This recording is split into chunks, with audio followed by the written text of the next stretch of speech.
קודם כל, פשוט כל חברה, חברים, ילדים, רמון, זה...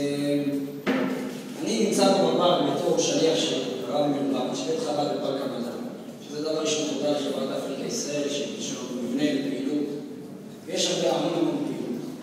ואני רוצה להגיד משהו אחר, משהו שמזכיר לי את החיבור בין אפריקה ישראל בבניין הזה לאילן רמון זכרונו לברכה.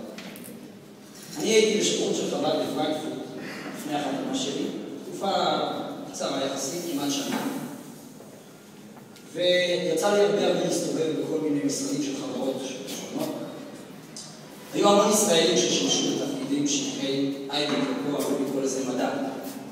והיה לנו קשר מאוד טוב, כימי מאוד טובה, היינו יושבים ערבים, מדברים. ואחד מהדברים שראיתי כל הזמן, דווקא אצל אותם שאינם יהודים, שמסתכלים עלינו, על עם ישראל, על ארץ ישראל, על מדינת ישראל, כסמל של גאווה, קינה חיובית, שאיפה, בוא נהיה כמוהם, כולם בחברה מדברים, הישראלים, אנשי המחשב הישראלים, הם מחזיקים את החברה, הם החברה, הם הגאווה, אנחנו רוצים להיות פה בארץ, ולדבר דווקא על הנושאים האלה של פארק המדע והטכנולוגיה. אילן רמון, אני חושב שכולנו זוכרים שאילן, אני בתוך חסיד חב"ד, אני זוכר את זה מאוד חזק, שהוא עלה עם דולר של הרב מלובביץ' שנסע לחלל, יחד עם דולר של הרב מלובביץ'. הוא פרסם את זה. היה לו את שני הדברים שיש אנשים שיקראו להם לימודים. הוא שמר על הערכים והמסורת והגאווה היהודית שלו, ויחד עם זה קידמה בטכנולוגיה. פארק המדע הוא הגאווה של עם ישראל, אנחנו מתקדמים בטכנולוגיה, מתקדמים במדע, ויחד עם זה שומרים על הערכים לקראת השנה, אחת השנה, פוסקים ומברכים אחד את השני.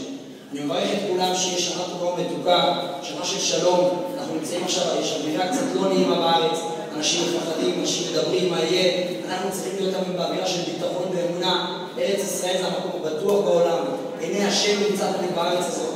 נקווה שנראה את זאת השנה בעיניים, גם בהתקדמות הכלכלית במדינה, וגם בהתקדמות הביטחונית, ובכל שאר ההתקדמות בתחומים, חינוך, משפחה וכיוצא בזה. אני התקעת תקיעת שופר בתור הכנה לתקיעת שופר של ראש השנה, וכולם אפשר שכולם יעמדו, שיהיה עוד דבר.